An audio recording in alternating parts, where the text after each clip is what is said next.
안녕하세요. 저는 60대 할머니입니다.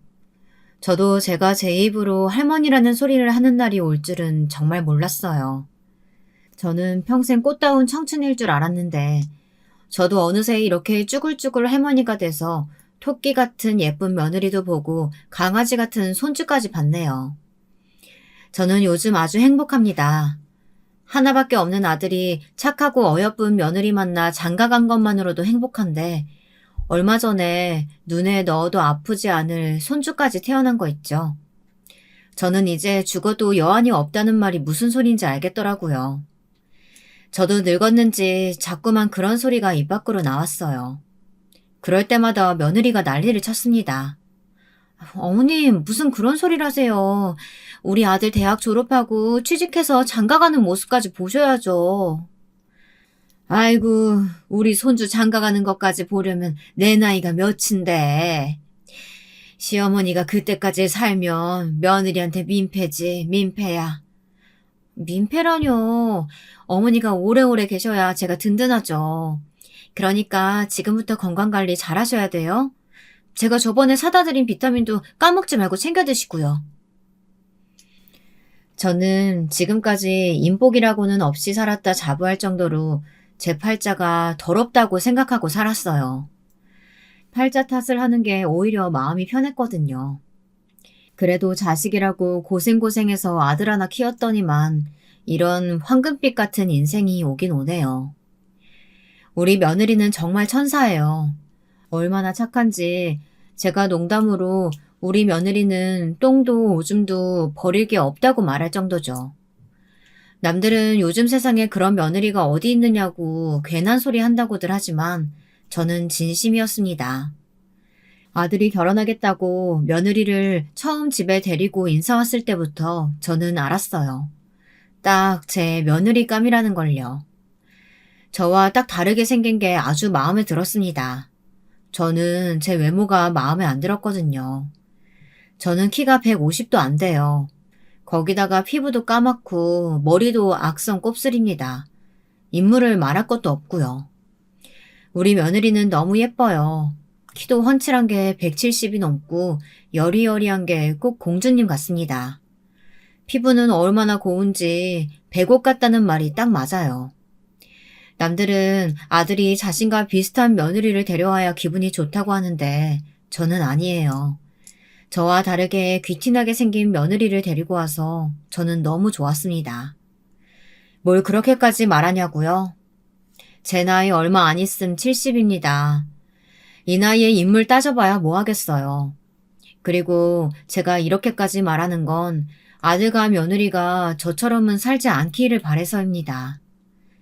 인물의 귀티가 잘잘 흘러야 아들도 며느리도 나처럼 고생은 안 하고 살 것 같아서요.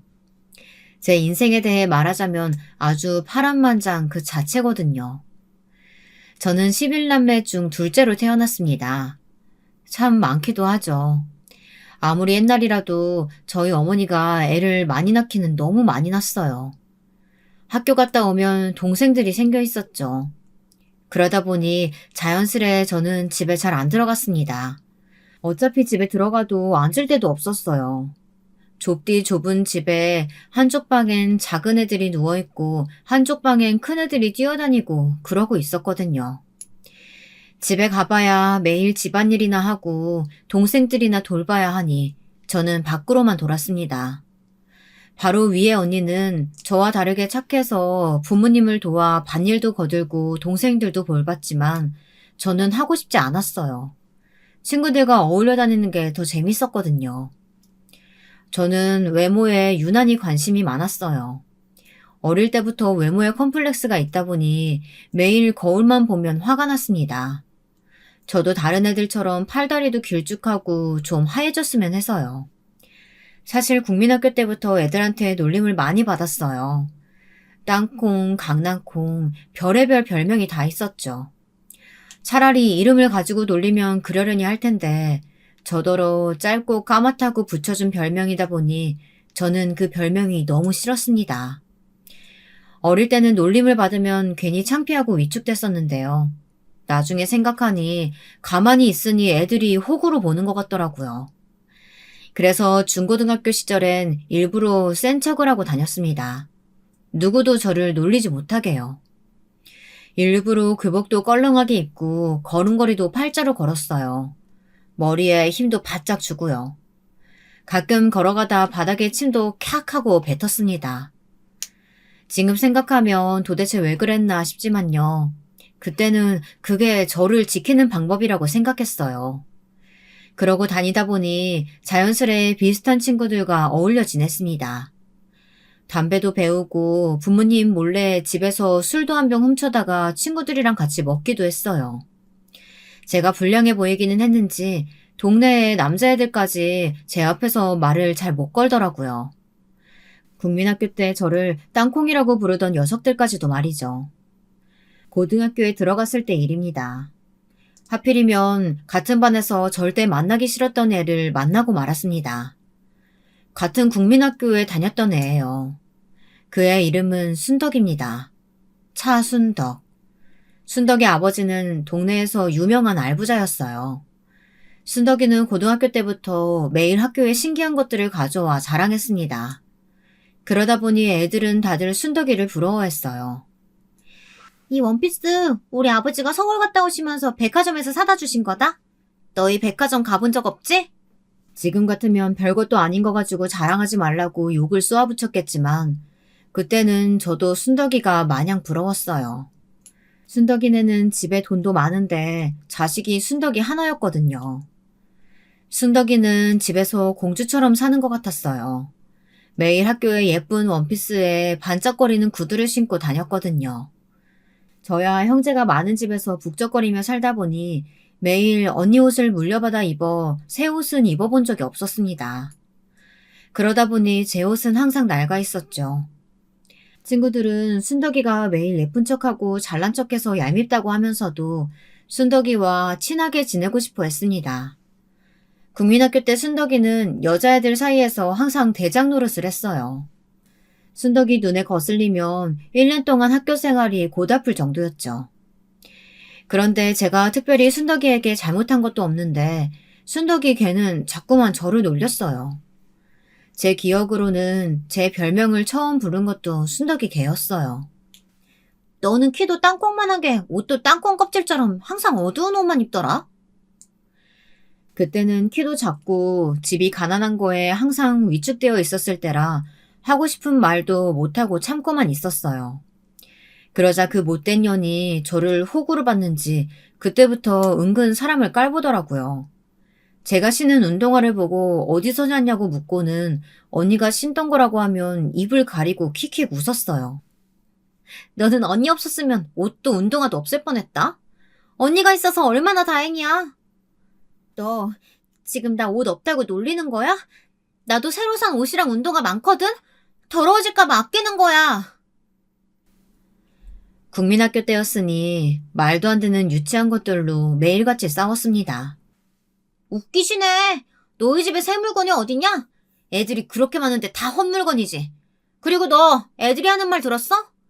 너희 그 작은 집에서 애들이 쉬지 않고 줄줄이 나오는 게 꼭 돼지우리 같대. 제가 그날 하굣길에 얼마나 울었는지 몰라요. 아무리 그래도 남의 집을 가지고 돼지우리라뇨. 그때 제가 순덕이 그년 머리통이라도 한 대 쥐어박았어야 했는데 그러지 못한 게 평생 한이었습니다. 고등학교에 들어가서 순덕이를 만났을 때 잊고 있었던 어렸을 때의 기억이 떠오르자 이왕 이렇게 된 거 오히려 잘 됐다고 생각하기로 했습니다.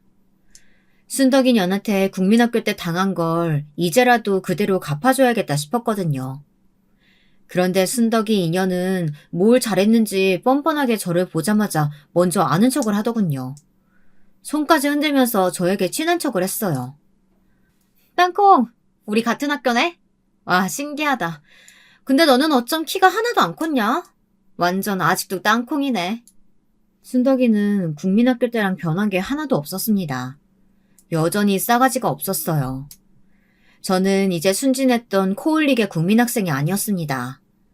동네에서 노는 친구들과 어울려 다니며 담배도 피워봤고 술도 마셔본 나름 불량 고등학생이었어요. 순덕이는 원래도 좋아하지 않던 애다 보니 시작부터 기선제압을 해야겠다 생각했습니다. 그리고 자기 딴에는 저와 친한 척하고 싶었는지 몰라도 만나자마자 저를 땅콩이라고 부르는데 순간 화가 머리 끝까지 나더라고요. 저는 최대한 불량스러운 얼굴로 순덕이에게 다가갔습니다. 너 차순덕이구나. 너 설마 지금 나더러 땅콩이라고 부른 거야? 뭐야? 조그만 게 어울리지도 않게 왜 무게 잡고 그래? 친구들끼리 그렇게 부를 수도 있지. 친구? 내가 너 같은 찐따랑 무슨 친구야? 같은 국민학교 좀 나왔다고 자친구냐? 근데 너 교복은 어디서 훔쳐다 입었냐? 아, 촌스러. 너 앞으로 나한테 아는 척 하지 마. 쪽팔리니까. 제가 학교 다닐 때만 해도 위에 교복은 몸에 딱 맞게 입고 치마는 펑퍼짐하게 입는 게 유행이었어요. 저는 입학 전에 미리 교복을 바짝 줄여놨습니다. 어릴 때 애들한테 생김새로 놀림을 많이 받아서 그런지 저는 유행에 굉장히 민감했거든요. 반면 고등학교에 갓 입학했으니 순덕이는 무슨 엄마 옷을 훔쳐 입은 것처럼 교복을 펑퍼짐하게 입고 머리도 자르대고 자른 것처럼 촌스럽게 잘랐더라고요. 저는 순덕이 교복을 비웃으면서 신나게 놀렸습니다. 국민학교 때 제가 당한 그대로 말이죠. 제 복수는 성공적이었어요. 자기밖에 모르고 자기 잘난 맛에 살던 순덕이가 첫날부터 저한테 무시당한 게 아무래도 충격이 컸나 봐요. 1학년 내내 아주 조용하더라고요. 제 눈도 똑바로 못 쳐다보고요. 그럴 만한 게 제가 동네에서 어울려 다니던 언니들이 학교에서 꽤 주름을 잡던 언니들이었어요. 공공연하게 저를 건드리면 언니들이 가만 안 둘 것 같은 분위기다 보니 누구도 저를 건드릴 수 없었죠. 그렇게 평화롭게 고등학교를 졸업하나 싶었는데 제 팔자가 그렇게 평온할 리가 없었죠. 글쎄 제가 고등학교 졸업반 때 언니가 집을 나가버린 거예요. 믿기지 않았습니다. 부모님 말씀이라면 양잿물을 먹으래도 먹을 정도로 착한 사람이 도대체 무슨 일인가 싶었습니다. 언니는 고등학교를 졸업하고 바로 동네에서 가장 큰 봉제 공장에서 일했어요. 그런데 어느 날 퇴근할 시간이 한참 지났는데도 집에 들어오지를 않더라고요. 부모님은 걱정이 돼서 바로 경찰에 신고했어요. 저라면 몰라도 언니는 지금까지 살면서 그런 적이 한 번도 없었던 사람이니까요. 그런데 생각지도 못한 일이 벌어졌습니다. 경찰들이 언니의 사진을 들고 여기저기 돌아다니다 동네에 하나 있는 버스 터미널에 가서 알아봤는데 터미널 직원이 언니를 봤답니다. 언니가 웬 남자랑 서울행 버스표를 사고 한참 터미널에 앉아 있었대요. 그날 이후 집안은 난리가 났습니다. 누가 이 일을 알기라도 할까 봐서요. 20살이 간 넘긴 처녀가 남자랑 붙어서 집을 나갔으니 행여 동네에 소문이라도 날까봐 부모님은 저희 입단속을 시켰습니다. 저희만 쉬쉬하면 뭐 하겠습니까? 좁은 시골 동네이다 보니 소문이 안 날 리가 없죠. 아무리 시골이라도 11남매가 어디 흔한가요? 이 동네 사람이라면 저희 집을 모를 수가 없었어요. 가난한 집구석에서 애를 줄줄이 11명이나 낳았으니 동네에서 모를 수가 없었죠. 그런데 언젠가부터 장녀인 언니가 안 보이니 동네 어른들이 쑥덕거렸습니다. 언제부턴가 동네엔 소문이 파다했어요. 핏줄은 무시 못한다. 부모가 애만 만들어서 낳는 것만 보고 자랐으니 뭘 배웠겠냐부터 시작해서 분명 임신해서 도망간 거라는 확인되지도 않은 소문까지 돌았습니다. 내가 동네 창피해서 얼굴을 들고 다닐 수가 없다. 집안에 장녀라는 년이 어떻게 부모 가족 다 버리고 도망을 가? 어머니는 매일 울고 아버지는 지금 당장 언니를 잡아다 머리카락을 몽땅 다 빡빡 밀어 절에 넣어버리겠다고 아주 난리였습니다. 저는 이런 말 하면 안 되지만 언니가 이해가 됐어요. 이 집에서 평생 살아봐야 뭐 하겠어요. 하루 종일 공장에서 일해서 번 돈도 부모한테 다 뺏기고 자기 손에 돈 한 푼 못 만져보고 살다가 대충 아무나 하고 시집이나 갈 게 뻔한데요. 저는 언니 걱정은 하지 않기로 했습니다. 언니는 그래도 공장에서 기술이라도 배웠으니 서울 가서 살면서 어디라도 취직해 먹고는 살겠지 싶었거든요. 한편으로는 언니가 서울에서 자리 잡으면 나도 따라 올라가야지 싶기도 했고요. 그런데 말도 안 되는 일이 벌어졌습니다. 괜한 똥물이 제게 튀었어요. 글쎄 고등학교 졸업이 반년도 안 남았는데 부모님께서 저더러 학교를 그만두라고 하시더군요. 언니가 없으니 제가 공장에 가서 일해야 한다고요. 저는 그게 무슨 말도 안 되는 소리냐고 소리를 빽빽 질렀습니다. 저는 지금까지 살면서 제가 봉제 공장에 다니게 될 거라고는 생각한 적도 없었어요. 저는 공부 열심히 해서 무조건 서울 가서 살 거라고 난리를 쳤습니다. 서울 같은 소리 하고 있네. 너같이 아무것도 할 줄 모르는 초년을 서울 어디서 받아준다니? 공장에서라도 받아준다고 할 때 잔말하지 말고 하루라도 빨리 들어가서 일 배워. 일을 배우긴 뭘 배워. 나는 언니처럼 손재주도 없고 참을성도 없어서 공장에서는 죽었다 깨어나도 일 못한다니까. 이년들이 아주 오냐오냐 하루 밥 3끼 꼬박꼬박 먹여가면서 키워줬더니만 한 년은 도망을 가질 않나? 한 년은 부모 말도 안 듣고. 잔말 말고 내일부터 공장으로 출근해. 부모가 시키는 대로 하기 싫으면 너도 썩 나가버려. 아버지는 손에 잡히는 대로 바닥에 내동댕이 치며 싫으면 나가버리라고 소리를 질렀습니다. 저도 생각 같아서는 이런 거지 같은 집구서 당장 뛰쳐나가버리고 싶었어요. 하지만 어쩌겠어요. 제가 지금 당장 어디를 가겠습니까? 돈도 한 푼 없고 갈 데도 없는데요. 저는 결국 다음 날부터 학교를 그만두고 어머니 손에 이끌려 언니가 다니던 공장에 들어갔습니다. 어머니는 제게 신신당부했어요. 언니가 그렇게 도망가 버렸으니 저라도 사장님 말씀 잘 듣고 같이 일하는 언니들 말 잘 들어야 한다고요. 저는 눈물이 왈칵 쏟아질 정도로 서러웠습니다. 하지만 이미 돌이킬 수 없었어요. 공장에 들어가지 않으면 아버지가 정말 저를 집에서 쫓아내실 테니까요. 바로 어제까지 고등학생이던 제가 하루아침에 봉제 공장에서 일하려니 뭘 알겠습니까? 미싱 돌리는 언니들 도와 이것저것 해야 하는데 일을 해본 적이 없으니 뭘 해야 할지도 모르겠더라고요. 야, 조그만 게 왜 이렇게 앞에서 알짱거려. 저리 꺼져. 저는 평화로웠던 고등학교 생활이 그리웠습니다. 공장에서는 일해도 혼나고 안 해도 혼났거든요. 구박만 받으면 오히려 나아요. 그냥 죄송하다고 하면 되니까요. 그런데 제가 없을 때 뒤에서 저를 가지고 씹어대는 건 정말 듣기 힘들었습니다. 제가 잠깐 자리만 비우면 아주 다들 신이 나서 험담을 해댔어요. 하루는 제가 들어온 것도 모르고 언니들끼리 저희 언니 욕을 하고 있더라고요. 제 언니가 남자랑 눈 맞아서 집 나갔다잖아. 소문에 그 남자가 유부남이란 말도 있어. 뭐? 유부남? 내가 걔 여우같이 생긴 게 뒤로 호박씨 깔 줄 알았다니까. 그러니까. 근데 저 동생년이란 년도 웃기지 않냐? 할 줄 아는 것도 없으면서 뭘 믿고 여길 들어온 거야. 뻔뻔한 것도 집안 내력인가. 너 그거 모르는구나? 쟤네 부모가 몇 년 전에 공장 사장한테 돈을 잔뜩 꺼가면서 큰딸을 직원으로 보낸 거라잖아. 아직 돈도 다 못 갚았는데 그 큰딸이 하루아침에 도망갔으니 어쩔 수 없이 둘째라도 보낸 거지. 저 집구석은 답이 없다니까.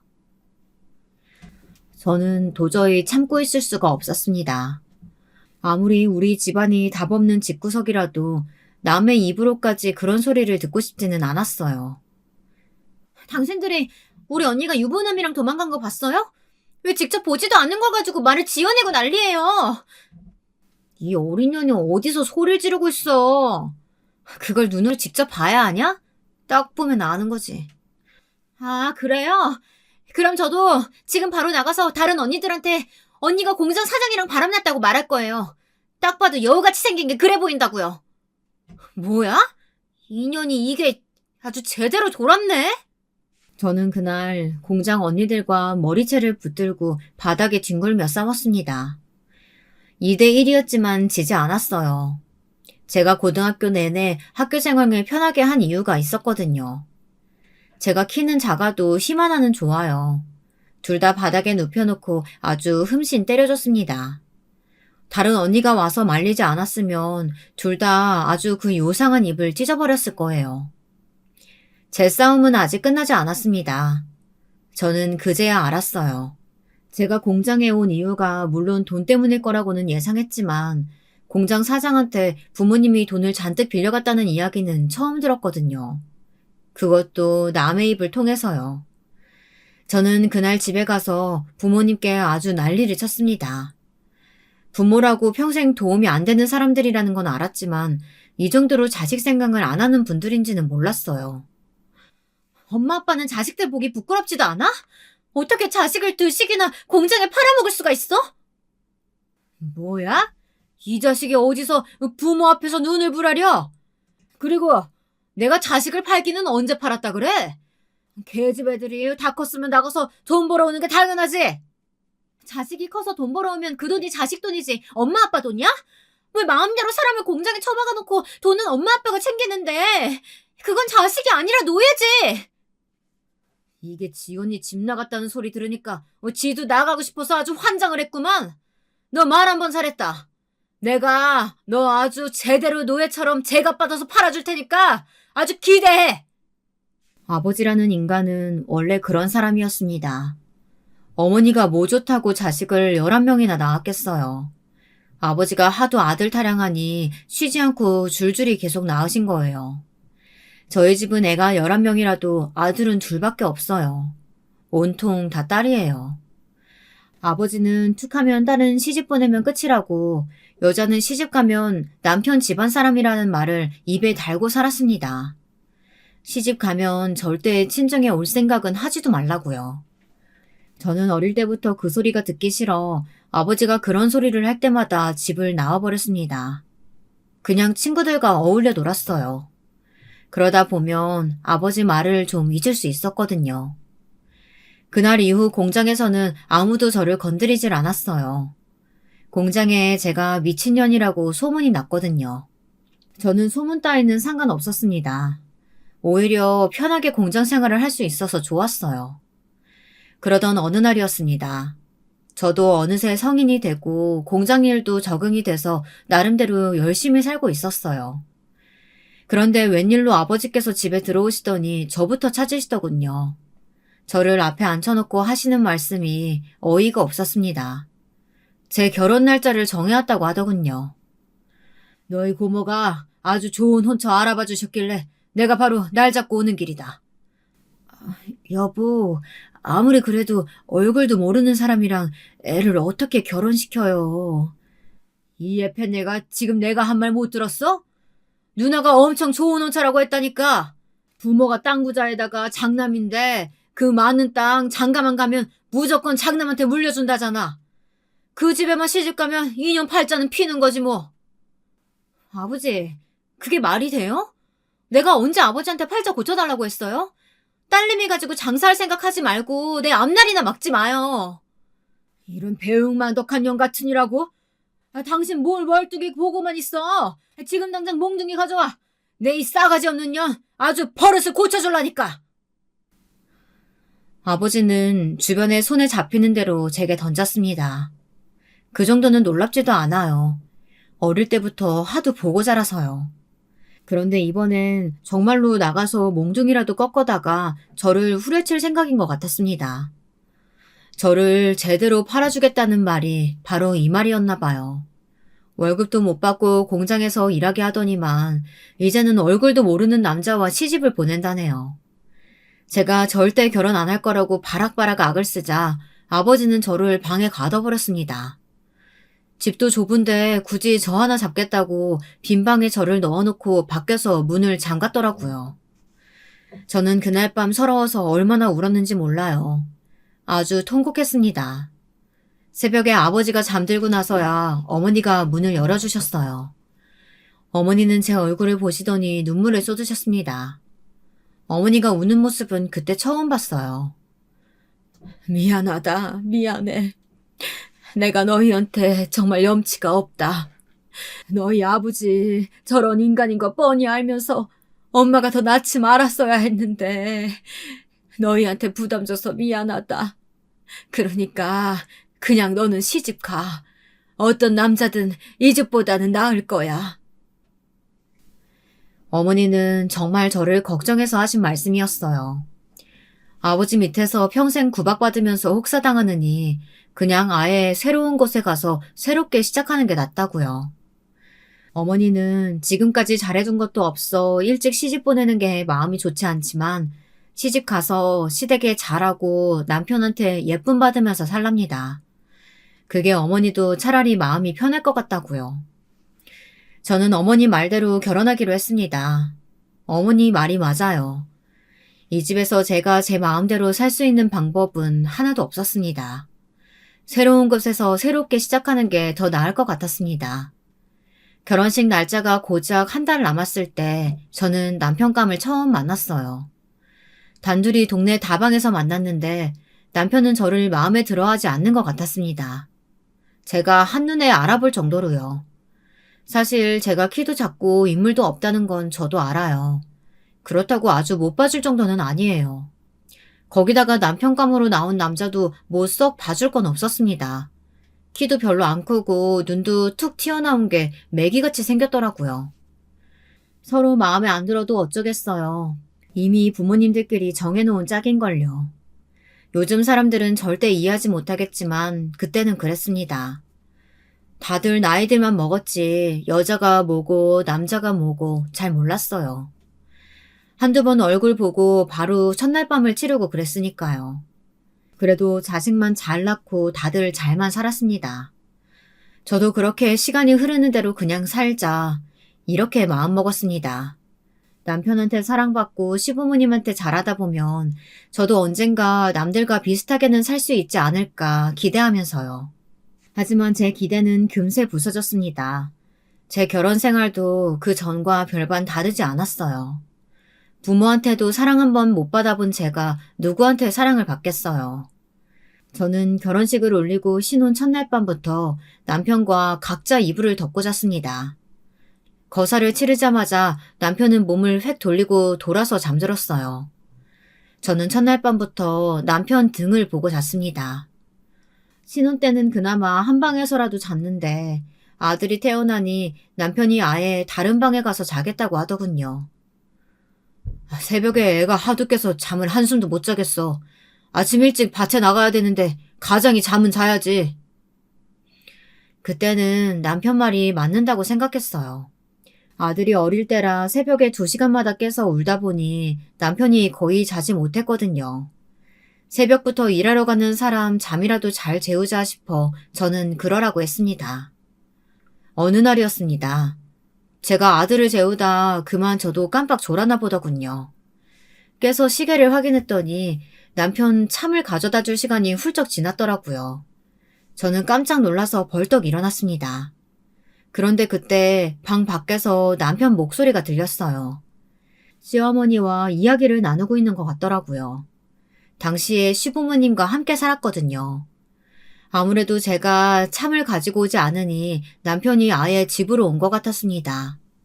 저는 깜빡 잠들었다고 말하며 방문을 열고 나가려던 참이었는데 하필이면 그때 제가 절대 듣지 말았어야 할 말을 듣고 말았습니다. 애 낳은 지 얼마나 됐다고 벌써 각방을 쓰고 그래. 애들 터울 많아봐야 좋을 거 없어. 첫째 100일도 지났으니까 이제 바로 둘째 가져야지. 어머니가 무슨 말씀 하시는지는 아는데요. 저 지금까지 많이 참았어요. 아들 하나 낳은 것도 기적이라고요. 그게 무슨 소리야? 네가 참기는 뭘 참았다는 거야? 애 엄마요. 저도 부모님 생각해서 어떻게든 잘 살아보려고 하는데 애 엄마 얼굴 보고는 도저히 마음이 동하질 않는다고요. 어이구 이 철딱선이 없는 놈아. 여자 인물 좋아봐야 딴짓이나 하지 뭘 그런 걸 따져.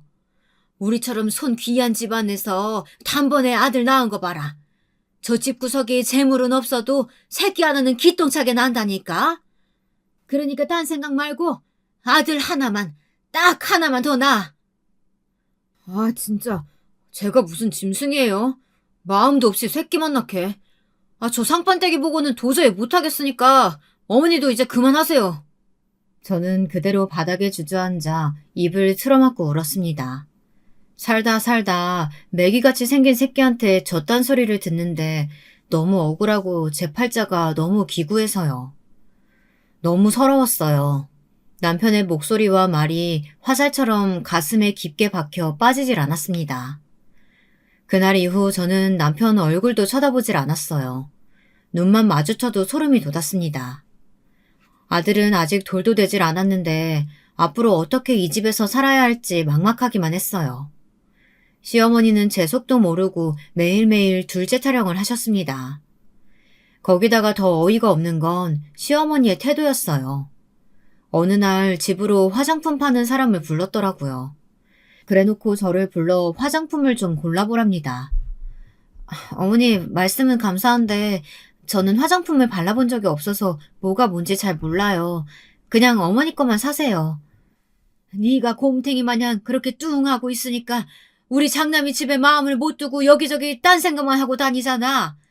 계집이면 계집답게 남편한테 사랑받을 생각을 해야지. 너는 어쩜 젊은 애가 어쩜 그렇게 생각이 없니? 마음도 없는 남자와 결혼해 시부모님까지 모시고 사는 게 어디 쉽겠습니까? 저도 결혼 전 친정 어머니께서 시부모님께 사랑받고 남편과 사이좋게 지내라고 하신 말씀을 지키기 위해 참은 것뿐입니다. 거기다가 궁금하지도 않은 남편 속마음까지 알게 돼 착잡한 와중에 계집이면 계집답게 남편한테 사랑받을 궁리를 해야 한다는 시어머니의 말을 들으니 정말 참을 수가 없었습니다. 표정 관리가 되질 않더군요. 제가 왜 남편한테 사랑받으려고 노력해야 되는데요? 남편이라고 예쁜 구석이 하나도 없는데 왜 저만 노력해야 하냐고요. 저는 저도 모르게 화가 나 그만 시어머니에게 버럭 소리를 질러버렸습니다. 결혼하고 지금까지 살면서 제가 처음으로 그런 모습을 보였으니 시어머니는 놀라서 어안이 벙벙하신 것 같더군요. 어머, 애미야, 네가 지금 상황 파악이 안 되나 본데 네가 우리 집에 시집 온 이유가 뭐니? 며느리로서의 본분을 다하기 위해서잖아. 그럼 며느리로서 대를 잇고 남편 내조에 신경 써야지. 대를 잇고 내조 잘하려면 화장품 사서 발라야 하나요? 남자들이 밖에 나가면 길거리에 깔린 게 여잔데 매일 보는 마누라한테 마음이 끌리겠니? 그러니까 여자가 알아서 집에서 좀 가꾸고 꾸미면 좋잖아. 더는 싸울 힘도 없었습니다. 더 말하고 싶지도 않았어요. 말 같아야 말을 섞죠. 그런데 얼마 뒤 일이 터졌습니다. 남편이라는 인간은 결국 제 한계를 시험했어요. 남편이 바람을 피웠습니다. 최근에 참때만 되면 어디를 그렇게 사라지나 했더니만 동네 다방을 매일같이 드나들었더라고요. 어리고 예쁜 다방년한테 푹 빠져서 아주 정신을 못 차린다고 동네에 소문이 파다하더군요. 시어머니 금가락지랑 팔찌까지 훔쳐다가 그년한테 갖다 줬다네요. 저는 남편에게 따져 물었습니다. 우리가 아무리 마음은 없어도 아들까지 낳고 산 부부 사이인데 어떻게 이럴 수가 있냐고요. 그러자 남편 말이 가관이었습니다. 나라고 내 아들 새끼 놔두고 딴 여자 품에 안기고 싶겠어? 근데 어떡해. 당신한테는 전혀 그런 마음이 생기질 않는데. 못생겼으면 좀 귀엽기라도 하든가. 이건 뭐 인물도 없으면서 성격까지 빡빡하니까. 내가 도대체 어느 구석 보고 당신이랑 정붙이고 사냐? 뻔뻔하게 구는 남편의 말에 저는 간신히 잡고 있던 이성의 끈이 퍽 하고 끊어졌습니다.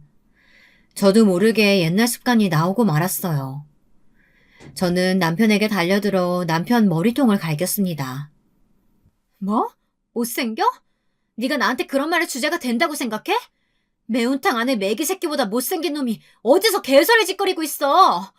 너 오늘 내 손에 죽어봐라. 너 죽고 나 죽자. 지금까지 꾹 삭히고 살던 분노가 결국 터지고 말았습니다. 저는 남편 머리털을 다 뽑아버렸어요. 그 장면을 보신 시부모님께서 저를 남편에게 떼어놓으셨습니다. 시어머니는 저에게 뭐 이런 년이 다 있냐고 쌩 난리를 치셨지만 하나도 들리지 않았어요. 저는 남편, 이 자식을 아주 반토막 내줄 생각이었거든요. 저는 결국 남편과 헤어졌습니다.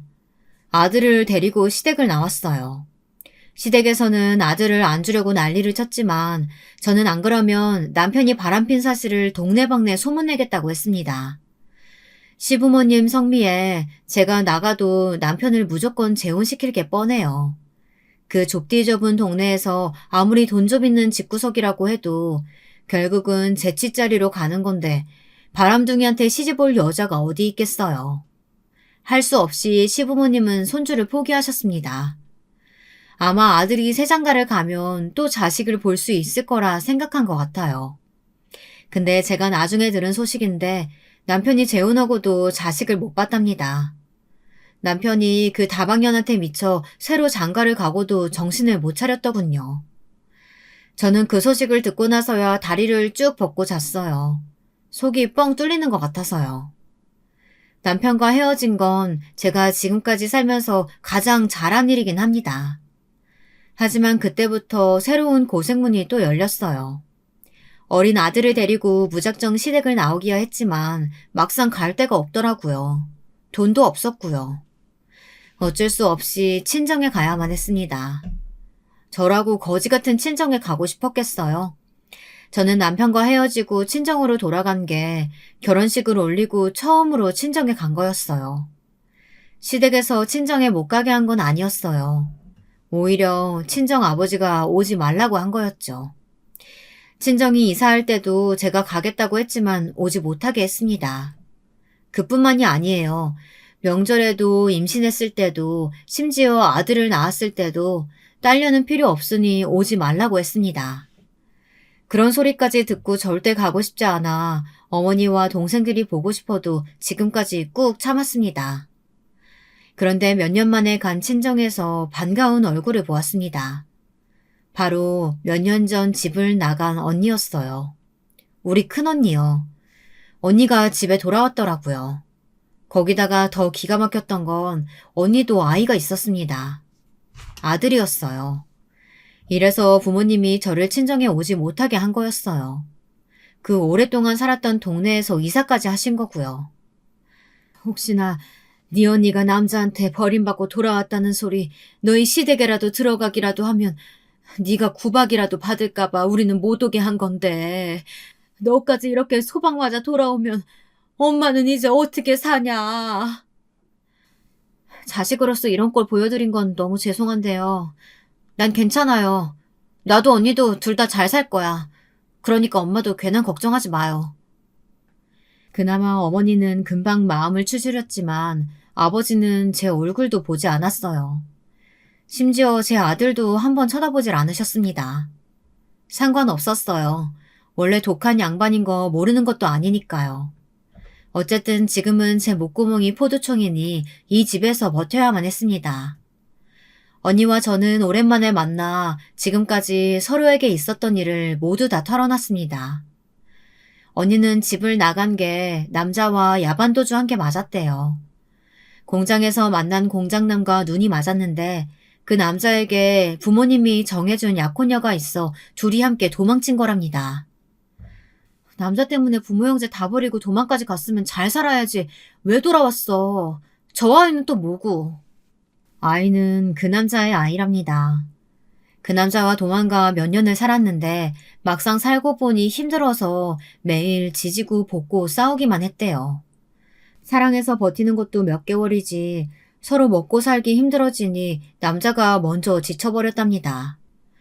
그 남자도 있는 집에서 편하게 살던 남자라 언니를 위해 희생하는 게 힘들었다고 했대요. 결국은 헤어지고 집에 돌아왔답니다. 그런데 남자와 헤어지고 집에 와서야 임신 사실을 알게 된 거죠. 그 남자는 아이가 태어난 것도 아예 모른대요. 저는 그래도 몇 년이나 함께 산 애아빠인데 다시 잘해보지 그랬냐고 했습니다. 이미 끝난 관계야. 애 핑계로 다시 같이 살아봐야 똑같은 이유로 또 헤어질 거야. 그때는 저도 애만 낳지 어려서 언니 말이 무슨 소리인지 이해가 되지는 않았어요. 그래도 언니는 저와 다르게 사랑했던 사람의 아이를 가진 것이니 다시 한번 잘해볼 수 있지 않을까 막연하게 생각했거든요. 그렇게 저와 언니는 둘 다 남편 없이 아이를 키웠습니다. 안 그래도 말 많은 집구석에 정점을 찍은 거죠. 아버지는 저희를 볼 때마다 혀를 찼습니다. 어쩌다 저런 모질이들만 낳았냐고 어머니를 구박하셨지만 저와 언니는 그런 아버지에게 오히려 더 크게 화를 냈어요. 이게 다 아버지 때문이라고요. 아버지가 딸들 무시하고 바보 취급하는 바람에 남자에 대한 불신이 있어 남자를 만나도 잘 못 사는 거라고요. 저는 아버지가 돌아가실 때까지도 아버지가 미웠어요. 아버지는 돌아가실 때까지도 저와 언니에게 모진 소리를 하셨거든요. 내가 저 못난 년들 보기 싫어서 하루라도 빨리 눈 감아야지. 아유, 속 터져. 그게 마지막 말씀이셨습니다. 저와 언니는 아직도 그때 이야기를 하며 웃어 넘기고는 합니다. 팔자가 보통 팔자는 아니었지만 그래도 혼자보단 둘이라 서로 많이 의지하며 나름대로 잘 살아갔습니다. 저와 언니는 작은 옷가게를 하나 차렸어요. 종구석이긴 해도 가장 사람들이 많이 다니는 읍내에 제일 번화가에 다녔습니다. 언니가 오랫동안 일했던 공장에서 물건을 떼다 팔았더니 마진도 많이 남고 장사도 제법 잘 됐습니다. 어떻게든 아이들을 키워야 했으니 둘 다 아등바등 살았어요. 언니랑 저는 정말 하루도 쉬지 않고 일한 것 같아요. 그렇게 저와 언니의 평생을 갈아 넣어 힘들게 자리 잡은 옷가게를 제 며느리에게 넘겼습니다. 며느리도 백화점에서 일하던 애라 저희 옷가게에 관심이 많았거든요. 언니도 찬성했습니다. 언니도 저도 환갑을 훌쩍 넘겼으니 이제 쉴 때도 됐다면서요. 더군다나 언니는 조금 있으면 미국으로 가요. 조카가 결혼해서 미국에 있거든요. 조카가 매일 전화해서 가게 그만두고 미국으로 들어오라고 했는데도 언니는 계속 거절했어요. 외국에 한 번도 가본 적 없는데 어떻게 그 넓은 땅에 가서 사냐고요. 그래도 다행이에요. 저도 언니도 젊어서는 고생만 했는데 자식들이라도 다 잘 커서 제 앞가림은 하고 사니까요.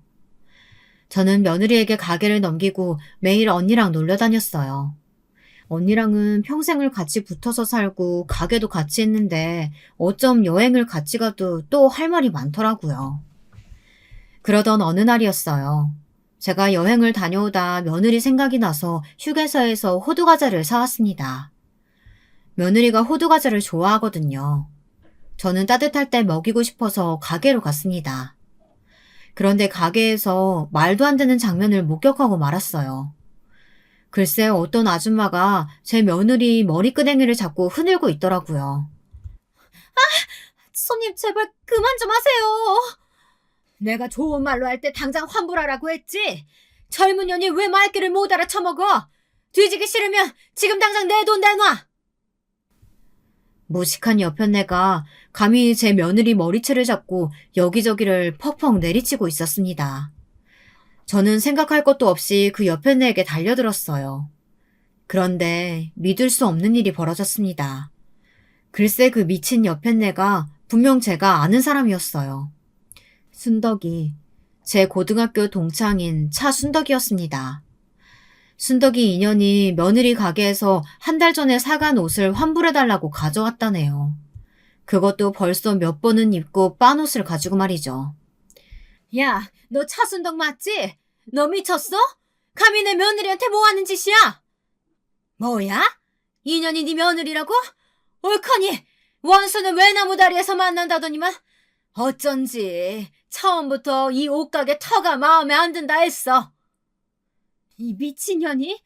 어디서 내 며느리더러 2년 전에 소리라고 있어? 고등학교 때 내 앞에서 찍소리도 못하던 게 뭐 원수? 너 어디 한번 외나무 다리에서 죽어볼래? 저는 그대로 달려들어 순덕이 그년을 아주 박살을 냈습니다. 그런데 인연이 저더러 가만 안 두겠다고 고소까지 할 거라고 소리를 지르더군요. 자기 남편이 누군 줄 아냐면서요. 네 남편이 누구든 말든 난 상관없으니까 고소하든 말든 너 알아서 해. 그런데 얼마 뒤 정말 가게로 고소장이 왔습니다. 저뿐만이 아니라 며느리 이름까지 적어서 둘 다 고소를 했더라고요. 이대로 넘어갈 수는 없었어요. 도대체 차순덕 전현하고는 무슨 원수를 줘 평생 이렇게 쫓아다니는지 모르겠어요. 저도 이제 나이도 먹을 만큼 먹었고 산전수전도 다 겪었으니 옛날 성격 다 죽었다고 생각했는데 아니더군요. 제 하나밖에 없는 귀한 며느리를 건드리는데 이성이 확 날아가 버렸습니다. 순덕이 년을 절대 가만히 둘 수는 없었어요. 복수해야 속이 편할 것 같았습니다. 저는 며느리를 달래 집에 보내놓고 그 길로 언니에게 전화를 했어요. 뜬금없이 언니 이야기가 여기서 왜 나오냐고요? 지금 이 상황에서 언니가 가장 중요한 사람이었어요. 저는 언니에게 상황을 설명하고 부탁했습니다. 제 애절한 부탁이 통했는지 언니가 제 뜻대로 해주겠다고 하더군요. 저는 그 길로 택시를 잡아타고 언니와 함께 익숙한 동네로 갔습니다. 같은 총구석이라고 해도 이 동네는 몇십 년 만에 왔어요. 평생 다시는 올 일 없을 줄 알았던 바로 그곳에 다시 오고야 말았습니다. 저는 곧바로 차순덕, 그년 집을 찾아갔어요. 그년 집을 어떻게 아냐고요? 지금 그년이 사는 집이 바로 옛날에 저와 언니가 일했었던 공장 사장님네 집입니다. 순덕이가 바로 공장 사장 아들이랑 결혼했거든요. 저는 초인종을 요란하게 울렸습니다. 대궐 같은 대문이 열리더니 집에서 일하는 아줌마가 나오더군요.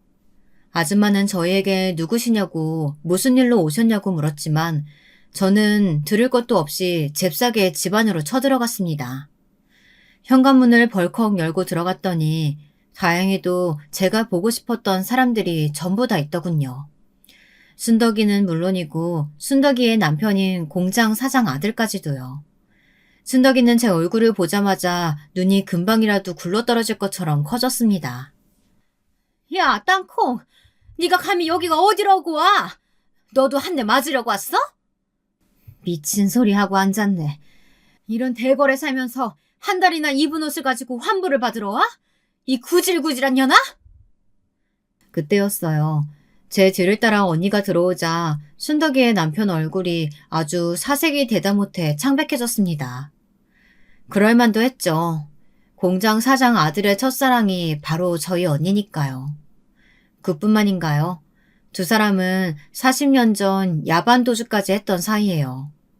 두 사람은 40년 전 야반 도주까지 했던 사이예요. 둘이 몇 년 동안 동거까지 했죠. 네, 맞습니다. 순덕이 남편이자 공장 사장 아들이 바로 언니와 40년 전 야반 도주했던 바로 그 공장장이에요. 당시에 언니야 워낙 없는 집 딸이다 보니 웬 남자랑 야반 도주했다더라, 임신해서 혼자 애를 낳았다더라 이상한 소문에 시달렸지만 상대방 남자가 공장 사장 아들이라는 사실은 다들 몰랐어요. 공장 사장이 동네에서 알아주는 부자라 공장이 하나도 아니고 사장 아들이 공장장이라는 사실도 다들 몰랐었거든요. 언니가 집에 돌아오고 나서야 부모님도 함께 도망갔던 남자가 바로 그 공장장이라는 사실을 알았대요. 아버지와 어머니가 당장 공장에 쫓아가 난리를 치려고 했지만 이미 그럴 수가 없었어요. 언니가 돌아온 지 얼마 되지 않아 임신했다는 사실을 알았으니까요. 부모님이야 지금 당장 그 남자를 찾아가서 책임지라고 하자고 했지만 언니는 그럴 수 없다고 했습니다. 이미 헤어진 사이라고요. 그런데 얼마 뒤 공장장이 결혼을 한 거예요. 집안에서 정해놨다는 약혼자랑 말이죠. 아무 일도 없었다는 듯이요. 그 약혼자라는 게 바로 순덕이었어요. 언니에게 그 이야기를 들었을 때 저는 너무 화가 나서 당장 결혼식을 파투내자고 했지만 언니가 말렸습니다. 언니는 절대 그러고 싶지 않다고 했어요. 저는 머리로는 이해가 되지 않았지만 언니가 원하는 대로 해주기로 했습니다. 언니와 조카를 위해서요. 저희 조카는 아빠 없이도 잘만 컸어요. 언니가 아주 열과 성을 다해 훌륭하게 키웠거든요. 조카가 워낙 공부도 잘해서 장학생으로 미국에 갔다 거기서 여자를 만나 지금 미국에 살아요. 제가 언니를 순덕이 년 집에 데리고 온 이유가 바로 이거였습니다. 제 복수도 복수였지만 언니의 복수까지 같이 해주고 싶어서요. 형부도 많이 늙었네요. 순덕이가 영 내조를 못하나 봐요? 형부? 무식한 년아! 네가 아무리 고등학교도 졸업 못했어도 그렇지 친구 남편한테 형부가 뭐니 형부가? 무식한 건 너 같은데? 차순덕, 네 남편 내 형부 맞아. 우리 언니랑 몇 년 동안 동거하고 둘 사이에 아들도 하나 있거든. 제 말에 순덕이뿐만 아니라 순덕이 남편 공장장까지 얼굴이 새하얗게 질렸더군요. 놀랄만도 하죠. 자기는 아무 일 없다는 듯 총각 행세하고 장가를 갔지만 언니는 평생 두 사람 사이에 아들을 키우고 있었으니 당연히 기가 막히겠죠. 못 믿을 것 같아서 우리 조카 결혼식 사진 가져왔어. 유전자 검사니 뭐니 할 필요도 없는 게 딱 봐도 알 거야. 네 남편 젊을 때랑 너무 똑같이 생겼거든. 이 미친년이 돌았나? 너 지금 거짓말하는 거 다 알아. 나한테 아무리 복수하고 싶어도 그렇지. 내가 이딴 얘기 믿을 것 같아? 여보, 왜 가만히 있어? 이 미친년들 빨리 쫓아내. 차순덕은 자기 남편 팔에 매달려 저와 언니를 빨리 쫓아내라고 소리를 질렀지만 순덕이 남편은 창백해진 얼굴로 저희 언니에게 다가왔습니다. 그러더니 제 말이 사실이냐고 그때 아이를 가진 게 맞냐고 묻더군요. 순덕이는 자리에서 팔짝 뛰어대면서 왜 우리 말을 믿냐고 빨리 내쫓으라는 말만 되풀이했습니다. 내가 당신을 아는데 절대 이런 거짓말할 사람 아니지. 아이 사진 좀 볼 수 있을까? 당신 미쳤어. 지금 뭐 하는 거야? 순식간에 집안은 난리가 났습니다. 순덕이 년이 화를 참을 수가 없었는지 길길이 날뛰면서 눈에 보이는 물건을 마구 던졌습니다. 그 와중에도 순덕이 남편은 지 핏줄을 알아봤는지 사진을 끌어안고 바닥에 주저앉더군요. 후회할 만하죠. 누가 봐도 순덕이 같은 년을 지금까지 사랑해서 살았을 것 같지는 않았거든요. 순덕이 남편은 언니에게 아들을 한번 꼭 보고 싶다고 했습니다. 내 아들 보여주려고 여기까지 온 거 아니야. 당신이 나 버리고 딴 여자랑 얼마나 잘 살았나 그거 한번 보러 온 거지. 근데 나 버리고 가서 만난 여자가 기껏처럼 무식한 여자야? 당신도 참 불쌍하다. 저와 언니는 그대로 집을 나왔습니다. 현관문을 닫고 대문을 나올 때까지도 순덕이 년의 고함 소리가 밖에까지 들렸어요. 저는 속이 다 시원했습니다. 처음 순덕이네 가겠다고 마음 먹었을 때는 머리털이란 털은 다 뽑아버리고 머리통도 갈기려고 했었는데요. 그럴 필요가 없겠더군요. 이미 차순덕, 저녀는 벌을 받았어요. 저 기고만장한 년이 평생 믿고 산 남편에게 배신당했다는 사실에 죽을 때까지 억울해하면서 살 테니까요. 그 이후로 어떻게 지내고 있냐고요? 저야 뭐 잘 살고 있죠. 언니는 아들이 있는 미국으로 떠났고 며느리 가게는 여전히 잘 되고 있어요. 순덕이 그년도 더는 가게에 나타나지 않았고요. 아, 한 가지 달라진 건 순덕이 남편이 자꾸만 저를 찾아온다는 겁니다.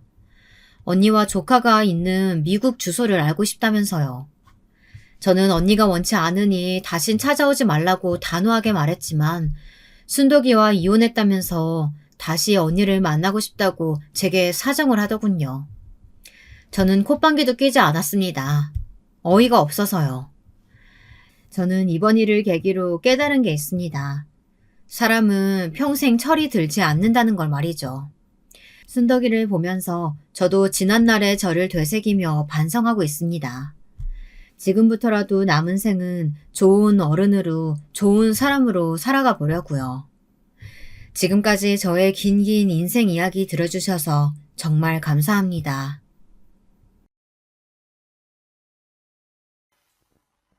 안녕하세요. 경기도 남양주시에 사는 50대 주부입니다. 제 인생에서 가장 큰 미친 분을 말하라 하면 저는 경찰인 아버지를 말할 것 같은데요. 아버지께선 저희 동네 파출소 소장이셨습니다. 늘 새벽같이 일어나 동네 한 바퀴를 도시고 출근하셔선 자신의 임무에 최선을 다하셨던 분이기에 아직도 아버지를 생각하면 제복이 가장 먼저 떠오르는데요. 사실 저희 아버지는 동네의 영웅과도 같은 분이셨어요. 몸이 불편하신 할머니들을 돕는 건 물론이고 누군가 실종이 되었다 하면 가장 먼저 빨리 나가 수색 작업을 벌이셔서 안전하게 귀가시키는 분이셨어요. 그러니 동네 사람들은 저를 보면 아버지의 딸이라는 이유로 잘 대해주시고 또 귀하게 여겨주셨습니다. 영은아, 이거 먹어라. 배고프지? 내가 인절미떡을 좀 했는데 많이 남아서. 너 먹고 나면 남은 거 엄마도 갖다 드리고 아빠도 갖다 드려라. 다름이 아니라 내가 저번에 소장님께 도움을 좀 받았거든. 아, 네, 감사합니다, 아주머니. 동네 시장만 가도 떡집 파는 아주머니부터 나물 파시는 할머니들까지 저만 보면 뭔가를 쥐어주시려 안달이었어요. 그래서 저희 집엔 맛있는 먹거리가 가득 쌓여 있었고 저와 동생은 하루라도 배를 곪은 날이 없었죠. 친구들은 이런 저를 부러워하곤 했습니다. 제가 생각해도 아버진 정말 마을의 영웅 같은 분이셨는데요. 어느 날인간 이런 일도 있었어요. 어떤 할머니가 죽기 전에 자신의 아들을 보고 싶다며 아버지를 찾아오셨는데요. 내가 암이에요. 곧 죽을 병에 걸렸습니다. 근데 떠나기 전 마지막으로 보고 싶어요. 한 번만이라도요. 그러니까 헤어진 지 30년 정도 되셨고, 이름은 김민수고요. 다른 건 기억나시는 거 없으세요? 여기 목 뒤에 점이 있어요. 큰 점. 네, 점이 있고요. 솔직히 다른 분들은 모두 헤어진 지 그리 오래된 사람은 못 찾는다며 난색을 표하셨지만 저희 아버지만 할머니 말씀을 들어주셨어요. 그리고 최선을 다해보겠다고 하시며 1년간 조회하고 발로 뛰어다니며 알아보셨죠. 그런 아버지의 모습을 보며 어떤 사람들은 미련하다고 하시기도 했지만 결국 아버지는 할머니의 아들분을 찾으셨고 헤어진 모자는 30년 만에 극적으로 상봉할 수 있게 되었어요. 나중에 아버지는 이 일을 두고 그저 운이 좋았다 말씀하셨지만 저는 알고 있었죠. 그 속엔 아버지가 흘린 땀이 무수하다는 것을요. 하지만 그렇다고 해서 아버지의 일이 좋았던 것만은 아닙니다. 마을 사람들에게는 영웅이었지만 저희 가족은 항상 아버지의 걱정을 달고 살아야 했으니까요. 특히 어머니는 아버지가 늦으시는 날은 아버지가 들어오실 것을 대비해서 문까지 활짝 열어두시며 잠을 설치곤 하셨어요. 바로 이 일 때문인데요. 어느 날 실종자가 발생했다는 주민신고로 아버지께서 다른 경찰분들과 야간 시간대에 산 근처를 수색하고 계셨습니다. 실종자가 지적장애 여자였기 때문에 당시 부모님이었던 신고자는 무척이나 가슴이 불안할 수밖에 없었죠. 아버지도 그 상황을 알고 계셨기에 더 최선을 다하셨을 겁니다. 근데 야간이고 산속이니 손전등을 들었다 해도 앞이 제대로 보일 리가 없잖아요. 아버지께서 그만 발을 헛디뎌서 추락사고를 당하시고 만 거예요. 어머니와 저는 그 소식을 듣자마자 병원으로 달려갔고 침대에 의식을 잃고 쓰러져 있는 아버지를 볼 수 있었죠. 아버지! 아이고, 영은 아빠, 이게 무슨 일이에요? 그때 의사 선생님께선 아버지가 운이 좋게 나뭇가지에 걸려 그 아래로 떨어지지 않았으니 다행이었지만 만약 나무가 아니었다면 그대로 세상을 떠났을 거라고 말했습니다. 그러니 그 뒤로 저나 어머니나 아버지가 늦게 들어오시는 날엔 저절로 가슴이 떨릴 수밖에 없었죠. 아이고, 오늘은 이 양반이 왜 이렇게 늦는 거야. 분명 오늘 일찍 온다고 했는데. 얘 영은아, 네 아빠에게 무슨 일 난 건 아니겠지? 괜찮을 거예요, 엄마. 아빠 일이 많아서 늦어지는 걸 거예요. 그래, 그렇겠지. 제가 이런 식으로 어머니를 겨우 달래면 그제야 어머니는 마음을 놓으시곤 다시 침대에 눕곤 하셨습니다. 아무튼 저는 이런 환경 속에서 자랐기에 아버지의 영향을 가장 많이 받았고 아버지를 존경하면서도 마음속으론 의로운 일을 하시는 분들의 그림자를 생각하게 될 수밖에 없었습니다. 그래서일까요? 남편을 만났을 때 한눈에 반해 마음이 갔지만 저는 조금 망설이게 되었어요. 밤에 아버지 걱정으로 잠 못 드시던 어머니 생각이 났기 때문이죠. 남편은 아버지와 같은 경찰이란 직업을 갖고 있었습니다. 당시만 해도 막 경찰서에 들어간 신입 순경이었는데요. 남편은 서글서글한 성격으로 저에게 먼저 다가왔습니다. 안녕하세요. 처음 뵙겠습니다. 김정재라고 합니다. 아유, 실물로 보니까 더 미인이시네요. 네, 정재 씨도 그러네요. 근데 경찰 일 하신다고요? 경찰 일은 어때요? 네, 아직 막내고 신입이라 모르는 게 많아서 맨날 혼나는데, 그래도 재미있어요. 보람도 있고. 아, 그러시구나. 듣자하니 영은 씨 아버님도 소장이셨다 하는데 맞나요? 대단하시네요. 별거 아니에요. 작은 동네라서요. 남편은 호감형이었고 얼굴도 잘생긴 사람이었지만 당시 저는 왠지 모를 거부감 때문에 말이 잘 안 나왔어요. 그러다 결국 서둘러 그 자리를 파하기 위해 일이 있다며 일어나고야 말았죠. 남편은 아쉬운 기색이 역력했지만 다음에 또 만나자며 약속을 기약했어요. 하지만 저는 남편의 연락을 받지 않았고 또 만날 생각도 없었죠. 그런데 우연한 장소에서 또 만나게 된 거예요. 제가 근처 고아원에 봉사를 하러 종종 들르곤 했는데 거기서 익숙한 웃음소리가 들리더라고요. 다가가 보니 남편이었어요. 아이고, 이런 데서 다 만나네요.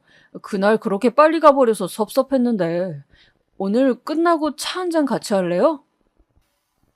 아, 죄송한데 오늘은 제가 선약이 있어서요.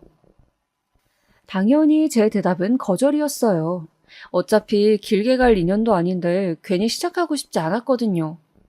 하지만 봉사하러 올 때마다 마주치는 남편의 모습엔 너무나 선한 기운이 가득했고 거기에 빠지게 되었어요. 와, 이 녀석 어제는 곧셈 나눗셈 못하더니 오늘은 잘하네.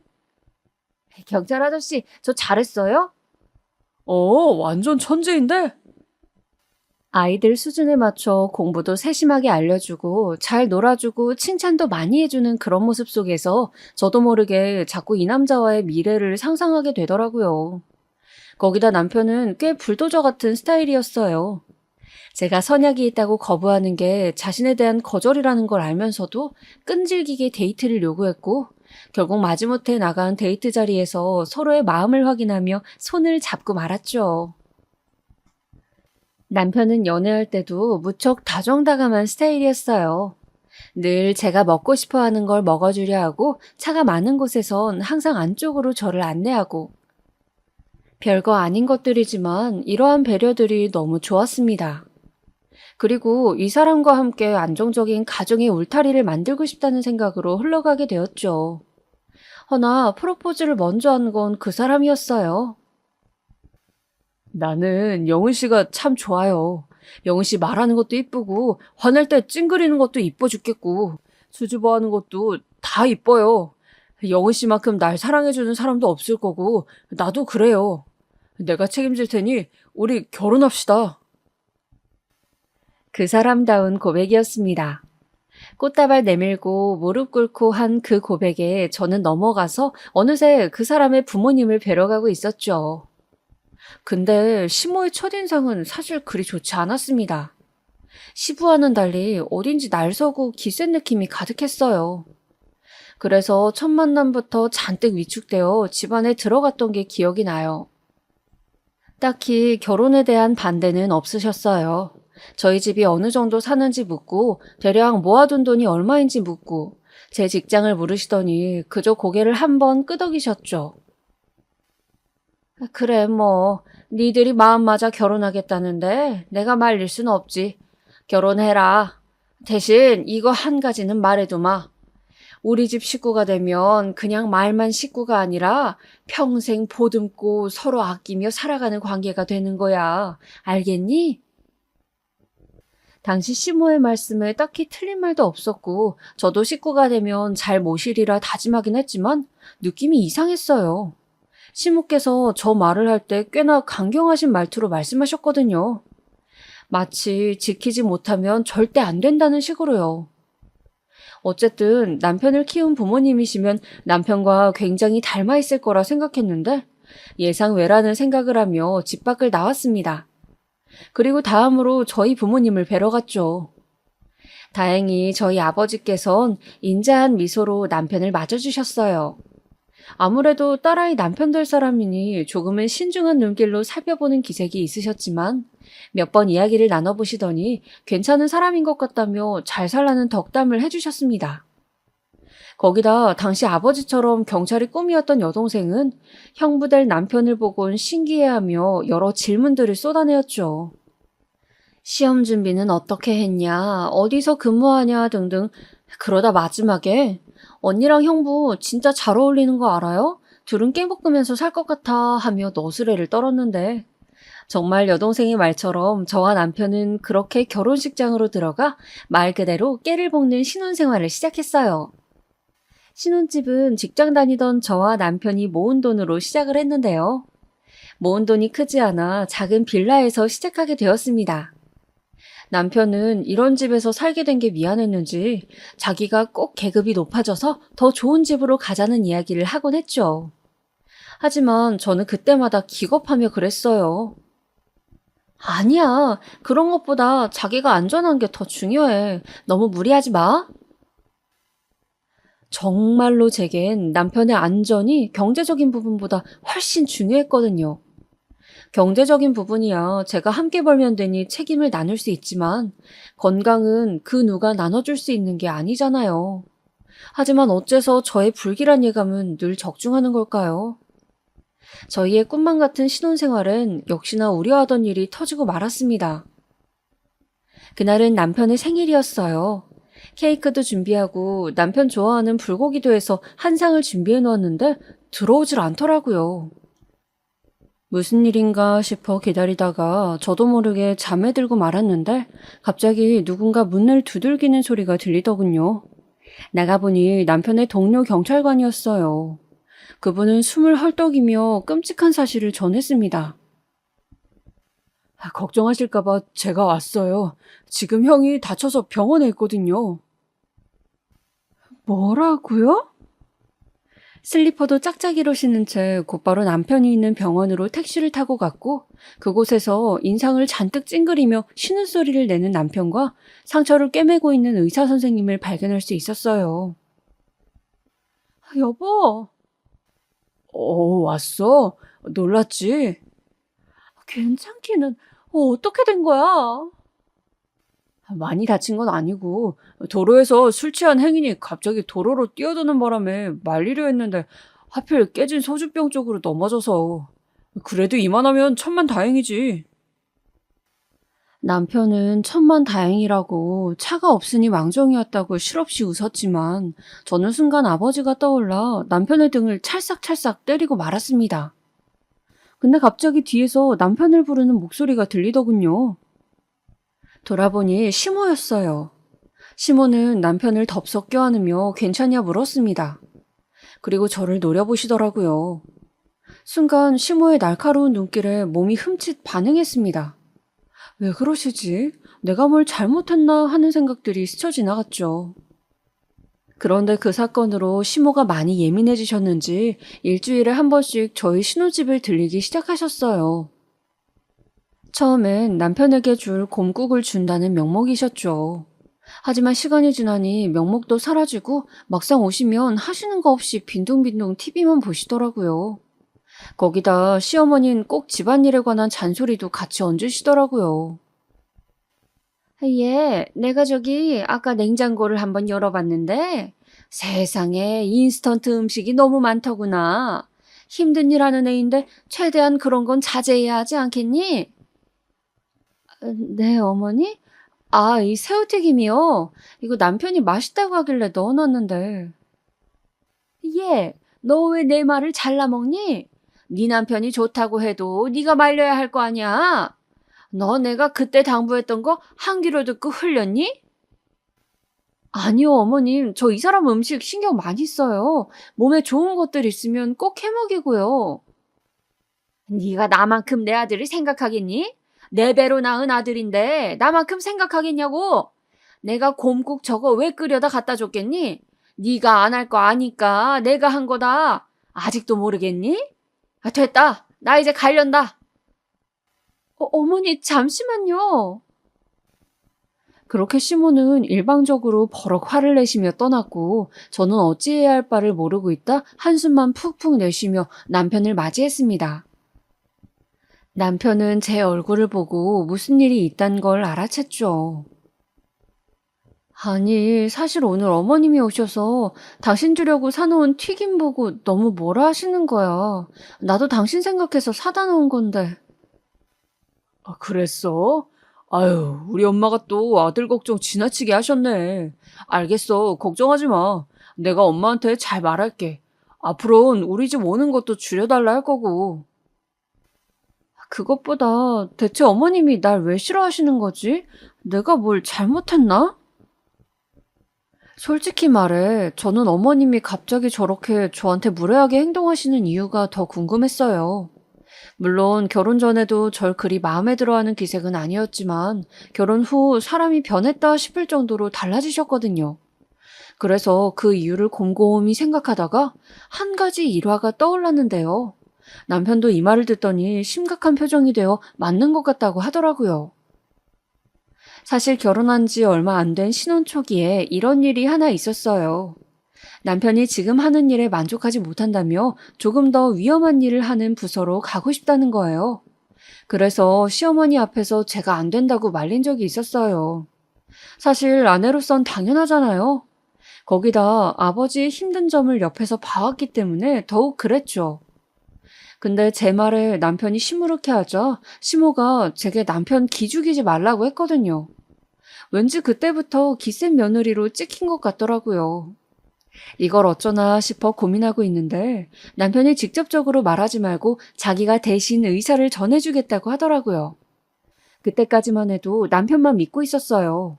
남편이 중재를 잘했는지 정말 그 이후론 시모가 집에 오는 것도 없어지셨더라고요. 하지만 그게 제 생각과는 너무도 달랐다는 걸 명절 때야 알게 되었습니다. 시모는 오자마자 제게 비닐장갑 2개를 획 던지시며 음식해라 라고 명령조로 말하시더라고요. 기분이 나빴지만 일단은 꼭 참았습니다. 어머니 이거 만들어 놓으신 목록 그대로 하면 되는 건가요? 그래. 아, 근데 제가 우엉조림은 맛있게 만들지 몰라서 어떻게 만들면 될까요? 너는 살림한다는 애가 어떻게 그것도 모르니? 아니, 우엉조림 안 만들어 봤어? 내가 몇 번 만들어줬잖아. 그럼 대강 할 거 아니야?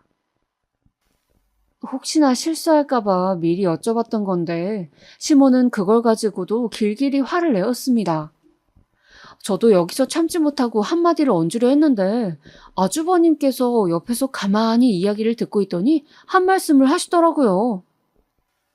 엄마, 재수씨가 모를 수도 있지. 왜 이리 화를 내요? 재수씨, 내가 우엉조림 기가 막히게 만들거든요? 내가 할게요. 아니, 무슨 남자가 주방에 들어온다는 거야? 그리고 너는 며느리 교육시키는데 왜 끼어들어? 남자가 요리하지 말란 법이 있어요? 그럼 남자 요리사는 왜 있게? 엄마도 참. 아주버님은 이런 실없는 농담들을 하시며 저를 보호해 주시려 하더라고요. 그때 아주버님에게 조금 고마움을 느껴 나중에 감사하다고 따로 전했어요. 그랬더니 아유, 뭘 그런 걸로요. 우리 엄마가 남자 2명 키우느라 무지 억척스러워졌어요. 원래는 안 그랬는데 괜히 며느리 기강 잡는다고 저러는 거예요. 그러니까 적당히 흘리세요. 라며 웃으시더군요. 문득 아주버님의 웃음이 선한 남편의 웃음과 닮았다는 생각이 들었고 왠지 모르게 그때부턴 아주버님에게 감사함을 느끼게 되었어요. 당신 요즘 우리 형이랑 친한 것 같더라. 오늘 보니까 농담도 하고 그러던데? 아, 그래 보였어? 아주버님 진짜 재밌으시더라. 근데 왜 아직 미혼이시지? 만나는 여자분 없으신가? 이때 결혼할 것 같다던데? 아니나 다를까 남편의 말이 끝나기도 무섭게 아주버님은 한 달 후에 제 예비 형님이 되실 분을 데리고 집에 들어왔어요. 예비 형님 되실 분은 학원 선생님이라 하셨는데 직업처럼 차분하고 지적인 스타일의 분 같더라고요. 근데 시모께선 형님이 앞에 있는데도 불구하고 저에 대한 구박을 멈추지 않으셨습니다. 오히려 형님과 비교하며 더 심해졌죠. 그것도 남편이 없을 때를 노려서 그러시더라고요. 얘, 저기 첫째 좀 봐봐라. 첫째는 임신도 한 번에 턱 하고 요리도 잘하는 게 딱 봐도 1등 신부감이지 않니? 근데 너는 내가 믿음이 안 간다. 뭘 해도 엉성하고 내 아들이 경찰인데 경찰 아들 만났으면 네가 내조라도 잘해야지. 너는 뭘 제대로 하는 게 없는 것 같다? 아, 어머님, 임신 안 되는 게 제 탓인가요? 저희도 노력하고 있어요. 그리고 제가 남편 내조를 뭘 못한다는 건가요? 아, 그거 봐라. 너는 이것부터 잘못된 거야. 첫째 쟤는 내가 무슨 말을 해도 고분고분 네네 하는데 너는 말부터 자르고 들려고 하지 않니? 내가 제일 싫어하는 거. 그것부터 하고 들잖아. 그러니 내가 널 이뻐할 수가 있겠니? 거기다 내가 신혼집 가는 거 싫다고 남편에게 이르기나 하고, 에잉. 명절에 들려 가끔 보는 사이인데도 시모는 뭐가 그리 못마땅하신지 저의 안 좋은 점들만 콕콕 집어 저렇게 비꼬듯 말씀하시곤 했어요. 여기에 아주버님과 형님이 시모를 말리려 들었지만 아무래도 시모와 저는 첫 단추부터 잘못 깨인 듯 했습니다. 제가 그냥 웃으며 알겠습니다 어머님 했어야 했는데 시모는 맞서는 제 꼴을 견디지 못하셨고 그러다 보니 이 지경까지 흘러가게 된 거였죠. 저는 그 자리에 더 이상 있을 수가 없어 집으로 돌아와 버렸습니다. 마음이 너무 서럽기 그지없었습니다. 나중에 모든 일을 알게 된 남편이 제게 죽을 듯이 미안해했지만 그때는 남편의 위로조차 와닿지 않았습니다. 그저 시집살이가 일이 험하고 힘든 일인가, 내가 이렇게 누구한테 무시당해도 되는 존재인가, 살면서 그런 적이 한 번도 없었는데 별의별 생각이 들었죠. 근데 그러던 어느 날 저를 위로해 주시겠다고 아주버님과 형님이 술 한잔을 하자고 집으로 찾아오시겠다고 하더라고요. 아무래도 가족들 있는 앞에서 망신을 톡톡히 당한 걸 보셨으니 안쓰러워 그러시는 것 같았어요. 그래서 그러자 하곤 남편과 함께 술상을 봐놓고 기다리고 있었어요. 그리고 즐거운 분위기에서 고기를 먹고 오랜만에 이야기를 나누고 있는데 갑자기 아주버님께서 조심스러운 말투로 이야기를 꺼내셨어요. 다름 아닌 지금 있는 회사에서 퇴사를 하시고 사업을 시작하신다는 말씀이셨죠. 사업이요? 네, 재수 씨. 사실은 회사 다닐 때부터 계속 구상하던 거라 계획한 지는 몇 년 됐어요. 근데 목구멍이 포도청이라 풀칠하기 바빠 못 나오고 있다가 엊그제 퇴사했어요. 아주버님께서는 꽤 좋은 공기업을 다니고 계셨기에 퇴사하시고 사업을 하신다는 이야기에 놀랄 수밖에 없었어요. 그래도 아주버님 나름대로 결심을 하고 나오신 듯해 잘 되길 바라는 마음으로 응원해드렸습니다. 근데 아주버님은 제 말에 한참을 아무 말씀 없으시더니 계속 술만 들이키시더라고요. 옆에 있던 형님도 마찬가지였고요. 무슨 일인가 싶어 남편과 서로의 얼굴을 바라보고 있는데 그제야 말을 이어가셨습니다. 내가 사실은 오늘 사업 자금이 필요해서 찾아왔어. 혹시 우리한테 돈을 좀 빌려줄 수 있을까 해서. 재진이 너에게 말하려다 그래도 재수 씨도 어차피 알아야 될 테니 일부러 두 사람이 있을 때 왔어. 돈을? 얼마나 필요한 건데? 한 1억 정도는 필요할 것 같아. 1억이요? 네, 재수 씨. 만약에 부담이 되면 5천만 원이라도요. 사업 규모가 너무 커서 제가 감당할 수 있는 수준이 아니거든요. 투자자들도 아직 신생 사업이다 보니 투자를 꺼려하고 대신 도와주신다면 꼭 이자까지 쳐서 배로 갚아드릴게요. 약속드립니다. 순간 1억이라는 말에 저나 남편이나 화들짝 놀랐어요.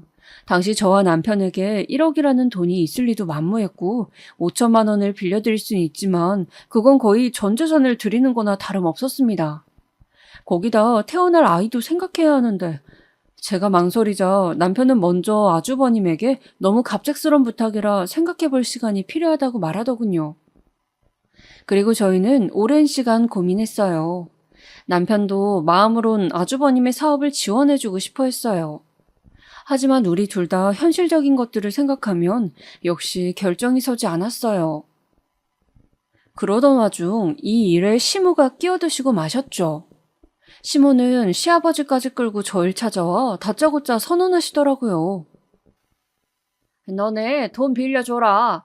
형이 힘들면 원래 동생이 도와주는 거야. 아, 엄마, 그게요. 사실은 저희도 돈이 부족해서 고민하고 있어요. 뭘 고민하니? 네 형 크게 될 사람이다. 원래 회사에만 있을 제목이 아니었다고. 사업으로 분명 성공할 거다. 형제들은 원래 서로 돕고 살아야 하는 거야. 그래야 형도 너 힘들 때 도와주지. 아, 그건 그렇지만. 형이 널 위해 지금까지 해준 걸 생각해봐라, 재진아. 시모와 시아버지는 자기 집엔 해줄 돈이 없다며 막무가내로 저희에게 돈을 대라고 하셨습니다. 이 말에 저는 어이가 없었지만 남편은 흔들리는 듯 했어요. 결정적으로 평소 말씀이 없으셨던 시아버지마저 장남대우 해줘야겠다며 아주버님 사업에 필요한 돈을 지원하라 말씀하셨어요. 이렇게 강경하실 거면 차라리 두 분이서 대출을 받으셔서 돈을 해드려도 될 텐데 왜 그 생각은 못 하시고 저희한테 이러시는 건지 이해할 수가 없었습니다. 저는 시부모님이 가시자마자 곧바로 안 된다고 했습니다. 여보, 우리 애도 생길 거야. 그럼 육아 비용도 생각해야지. 그거 어떻게 다 감당하려고. 아주버님 돈 해드리면 우리 뭘로 살아? 빚으로 살아? 아, 그건 그렇지. 근데 엄마 아빠가 저렇게까지 하니까, 나도 모르겠다. 남편은 여기서 애매한 태도를 보였어요. 그러더니 저를 설득하기 시작하더라고요. 몇 날 며칠 설득하고 애걸하며 형이 분명 성공할 수 있을 거란 얘기를 골백번도 더 넘게 했어요. 시모도 여기에 가세해서 사람을 못 살게 굴었고요. 결국 제가 졌습니다. 그 돈을 모두 아주버님 사업에 지원해드리기로 했고 아주버님은 눈물까지 글썽이시며 고맙다고 했어요. 어쨌든 두 분이 굳은 결심으로 시작한 사업이었으니 저도 진심으로 잘 되길 간절히 바랬습니다. 아주버님께서 마련하신 사무실도 가보고 거기서 가끔씩 일도 도와드리며 응원도 해드렸어요.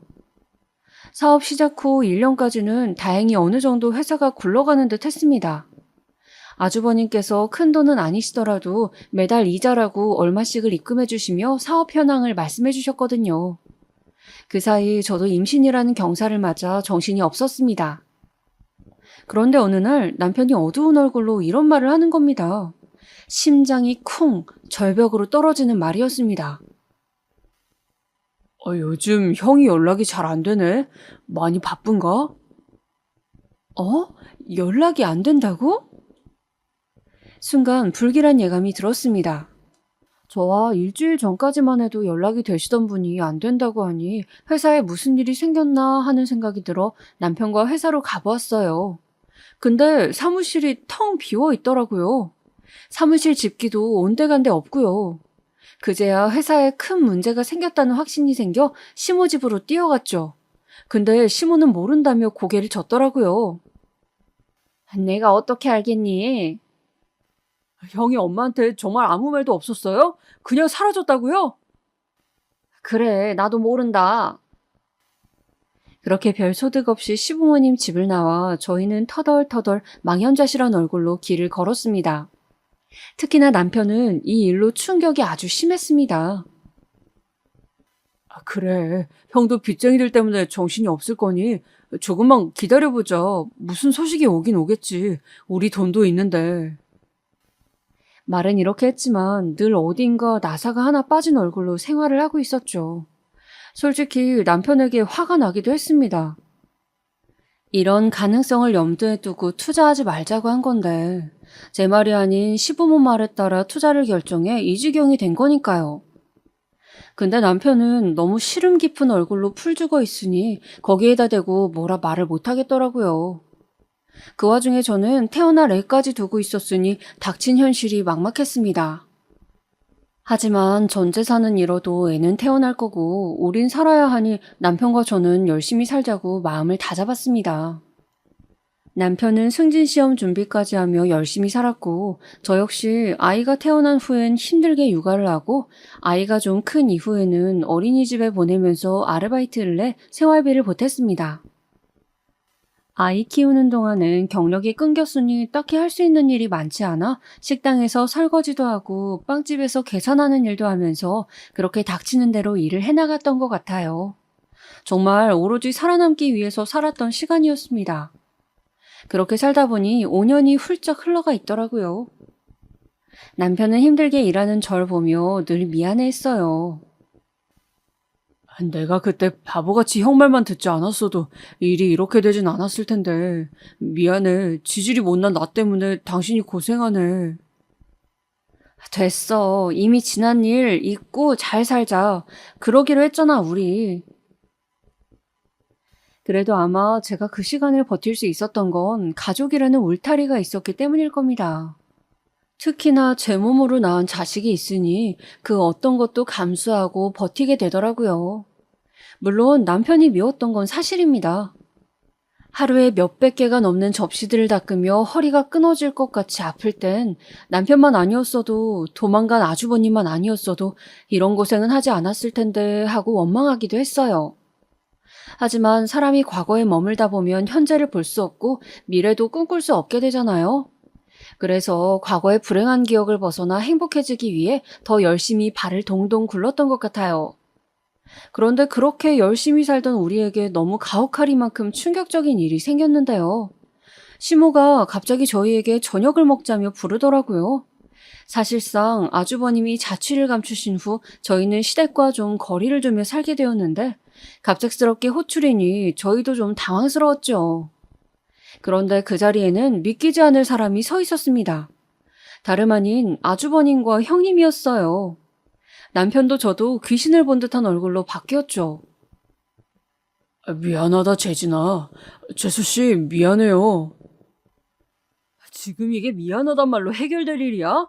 형 때문에 우리가 지금까지 어떻게 살았는지 알아? 아냐고!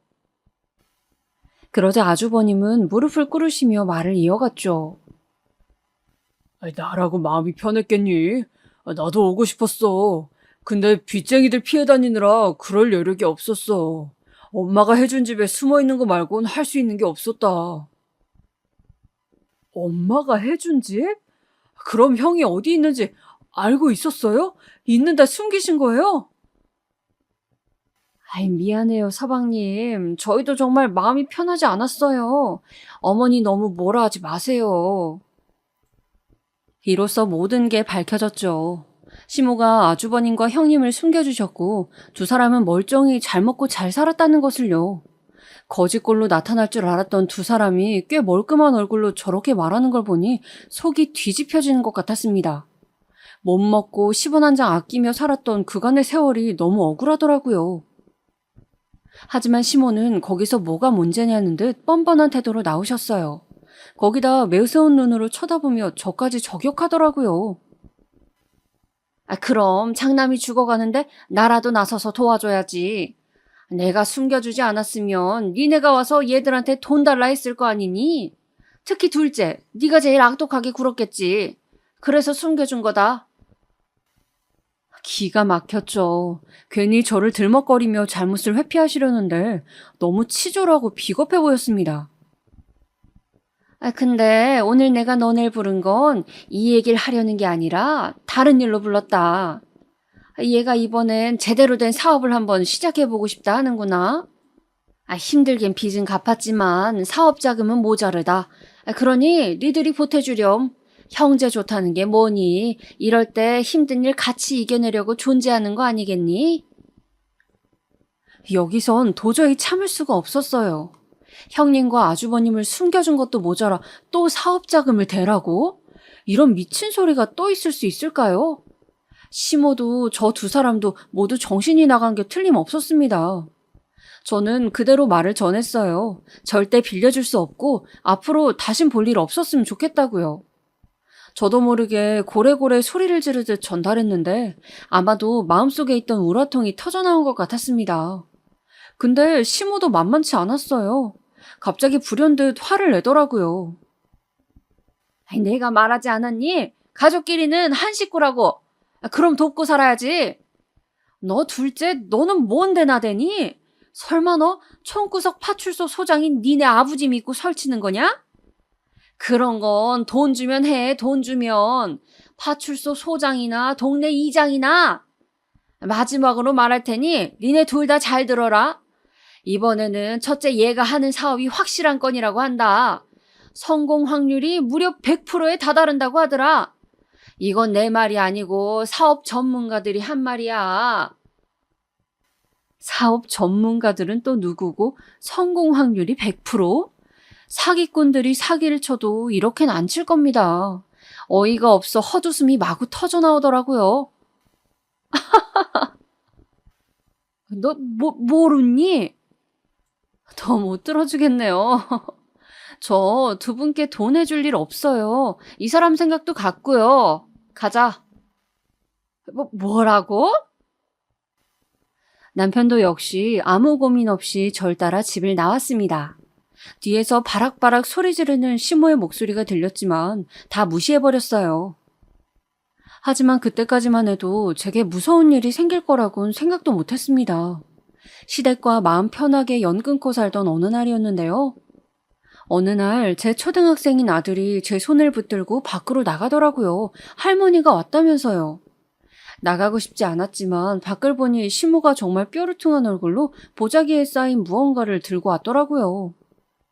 일단 애한테 이런저런 사정을 말하기가 애매해 아이는 들여보내고 시모에게 왜 왔냐 물었어요. 지난 날 내가 했던 말은 모두 취소하마. 지금 사과하시는 이유가 뭔가요? 말씀드렸다시피 돈 못 빌려드려요. 돈 빌려달라 온 거 아니다. 이거 주러 온 거지. 그러면서 시모가 보자기에 쌓인 것을 내밀더라고요. 네가 이 떡 좋아한다 해서 해왔다. 내가 심했어. 용서해라. 시모는 이 말만 하곤 돌아섰어요. 일단 보자기를 손에 쥐어주길래 어쩔 수 없이 받긴 했지만 처치 곤란이었습니다. 남편이 올 때까지 식탁에 두고 푸르지도 않고 있다가 남편이 와서야 시모가 왔다는 것을 말했어요. 그러자 남편도 한숨을 쉬며 보자기를 풀러 안에 있는 떡을 확인하더라고요. 우리 엄마 때문에 하루 종일 심란했겠네. 그래서 저녁도 못했구나. 그냥 떡이나 먹자. 안 먹어. 당신이나 먹어. 먹어봐.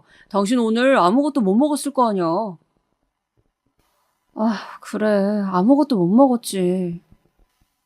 정말 물도 한 잔 안 먹었던지라 배고프긴 했어요.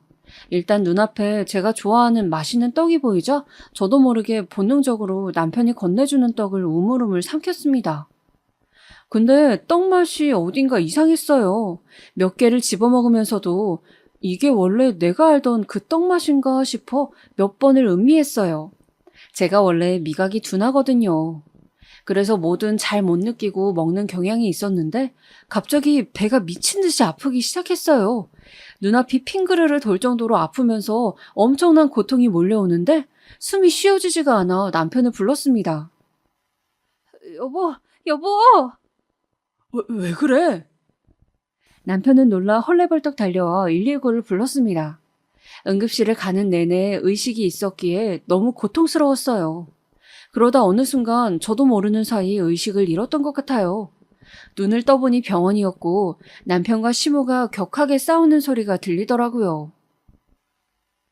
엄마, 그러니까 지금 이 사람한테 썩은 떡을 먹인 거 아니에요? 내가 무슨 썩은 떡을 먹여? 아니다. 솔직히 말해요. 먹였잖아요. 왜 자꾸 아니라고 발뺌하세요? 이러면 저 조사해볼 거예요.